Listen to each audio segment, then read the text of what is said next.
সুপ্রিয় দর্শকবৃন্দ, আসসালামু আলাইকুম রহমতুল্লাহি ওয়া বারাকাতুহু। এসি রুমে বসে রাজনীতি করার আর সুযোগ নেই বললেন হান্নান মাসুদ।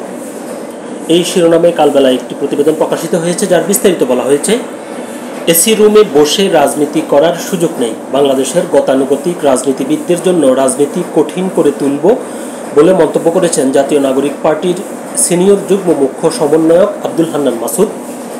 সোমবার 14 জুলাই সন্ধ্যায় হাতিয়ার নলচিরা ইউনিয়নের তুফানিয়া গ্রামে জিও ব্যাগ ডাম্পিং প্রকল্পের শুভ সূচনা উপলক্ষে সভায় তিনি এ মন্তব্য করেন। দোয়া ও মিলাদের মাধ্যমে 1,20,000 বস্তা জিও ব্যাগ ডাম্পিং প্রকল্পের শুভ সূচনা হয়। হান্নান মাসুদ বলেন, আমি হাতিয়ায় এসেছি, আমি বাংলাদেশের রাজনীতি করেছি। আমি বলছি, বাংলাদেশের গতানুগতিক রাজনীতিবিদদের জন্য রাজনীতি কঠিন করে তুলব। আজকে আমি বৃষ্টির মধ্যে এখানে এসেছি, তার মানে তাদের চিন্তা করতে হবে, নেতা হতে বৃষ্টির মধ্যে সব জায়গায় যেতে হবে, কাদার মধ্যে যেতে হবে। এসি রুমে বসে রাজনীতি করার আর কোনো সুযোগ নেই, পোস্টখালি বসে রাজনীতি করার সুযোগ নেই, আর বড় বড় নেতার ঘরে ঢুকে হাত পা ধরে রাজনীতি করার সুযোগ নেই। তিনি বলেন, রাজনীতি করতে হলে কাদার মধ্যে মানুষের কাছে যেতে হবে, নদীর ধারে যেতে হবে, গরিব দুঃখী মানুষের কাছে যেতে হবে।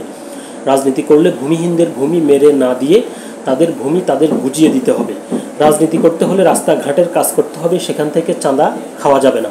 এনসিপির এই নেতা বলেন, আমি খুব সুন্দরভাবে হয়তো গুছিয়ে কথা বলতে পারি না, হয়তো বয়সে কম, কিন্তু আপনারা বয়সে অনেক বড়, অনেক সুন্দরভাবে গুছিয়ে কথা বলতে পারেন। এই হাতিয়ার মানুষের জন্য গত 50 বছর কি করেছেন আপনারা? শুধু একটা জিনিসই পারেন, মানুষকে ব্যঙ্গ করে স্লোগান দেওয়া, দলকে ব্যঙ্গ করে স্লোগান দেওয়া, এর বাহিরে আপনারা আর কিছুই পারেন না। তিনি বলেন, আপনার বাসার সামনে গিয়ে, আমার থাকার জায়গায় গিয়ে এনসিপি ভুয়া বলে স্লোগান দেন।